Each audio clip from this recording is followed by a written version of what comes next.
Bathara. Wonten dawuh nggih. Paman Jagoni. Wonten dawuh. Pundha teka bali Kambang niku sampean ndek gawe napa? Kok pundha tekan bali Kambang niku sampean ndek gawe napa kula tak takon karo sampean? Nggih. Ya istanipun menapa menika?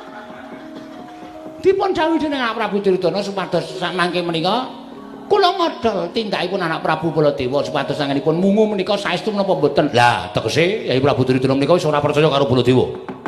Tegese Yai Prabu Duryudana menika wis ora percaya karo Baladewa. Kena apa rembuge Ratu Mandura kok dipaido? Ndak tak kok orang wong krang-krang kaya sampean nututi karo Baladewa iki pamrih apa? Wangsulan. Wangsulan.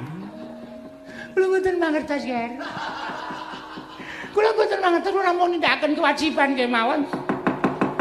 Terus sakniki kula tak takon karo sampean. Napa sing mang tindake teng Bali Kambang? Kula tak takon. Kurawa tekan ngendi Paman mesti gawe kisra. Kurawa nang ndi Paman mesti gawe geger. Napa sing mang pun tindake teng Bali Kambang kula tak takon.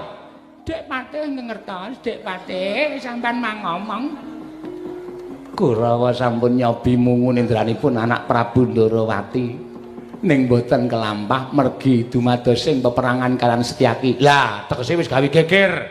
Tegese wis gawe kisra. Kula lak suwe karo sampean to. Percaya karo omongane Baladewa, ora usah dadak melu-melu perkara iki.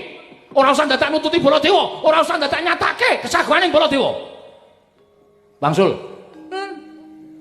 Wangsul. Nun, ora nanun-nanun. Wangsul. Wangsul mangke kula dipuntukani Anak Prabu Duryudana menawi kula mangke mboten pikantuk jamran yen.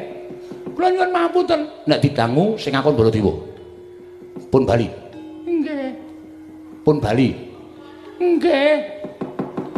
Mang bali sakniki. Kula tak mungu nang Nyai Prabu Ndarawati ora usah ditunggoni Kurawa. Ora usah ditunggoni sapa-sapa. Mang bali.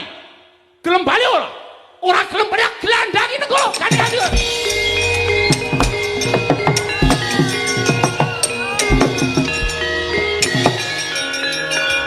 Sumpah basan.